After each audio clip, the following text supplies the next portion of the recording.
बारे में जो कहते हैं कि जहाँ ना पहुँचे रवि वहाँ पहुँचे कवि। तो एक लाश, स्त्री की लाश जो नदी में तैरती हुई जा रही थी, एक कवि नदी के किनारे खड़ा था। वो उसको देख रहा था और उससे कुछ लाश से वार्तालाप करने लग गया। तो उसके बारे में मैं कुछ बताऊंगा। कवि ने उससे प्रश्न किए और लास्ट में उसने, लाश की आत्मा जो बोल उठी है, उसने उसके उत्तर दिए कवि के सारे प्रश्नों के। Very good. तो कवि कहता है कि कौन हो तुम ओ सुकुमारी, बह रही नदी के जल में, कोई तो होगा तेरा अपना, मानव निर्मित इस भूतल में। कोई तो होगा तेरा अपना, मानव निर्मित इस भूतल में। किस घर की तुम बेटी हो और किस क्यारी की कली हो तुम, किसने तुमको छला है बोलो, क्यों दुनिया छोड़ चली हो तुम। किसके नाम की मेहंदी बोलो, हाथों पे लगी है तेरे, बोलो किसके नाम की बिंदिया माथे पर लगी है तेरे। लगती हो तुम राजकुमारी या देवलोक से आई हो, उपमा रहित ये रूप तुम्हारा, ये रूप कहाँ से लाई हो, ये रूप कहाँ से लाई हो।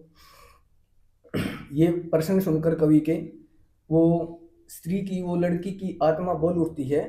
तो वो लड़की की आत्मा उसके कवि के उत्तर देती है, कविराज मुझे क्षमा करो, मैं गरीब पिता की बेटी हूँ, इसीलिए मृत्यु नींद की भांति जलधारा पर लेटी हूँ।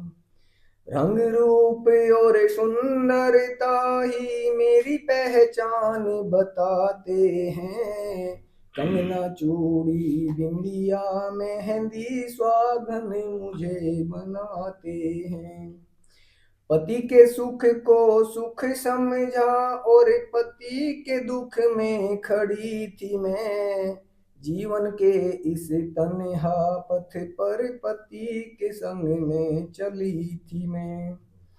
पति को मैंने दीपक माना, उसकी लौ में जली थी मैं, माता पिता का साथ छोड़कर उसके रंग में ढली थी मैं।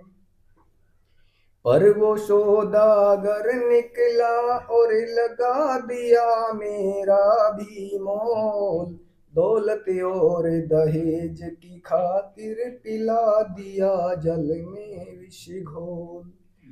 दुनिया रूपी इस उपवन में छोटी सी एक कली थी मैं, जिसको माली समझा मैंने उसके द्वारा छली थी मैं। ईश्वर से अब न्याय मांगने सब सैया पर पड़ी हूँ मैं, दहेज के लोभी इस संसार में दहेज की भेंट चढ़ी हूँ मैं।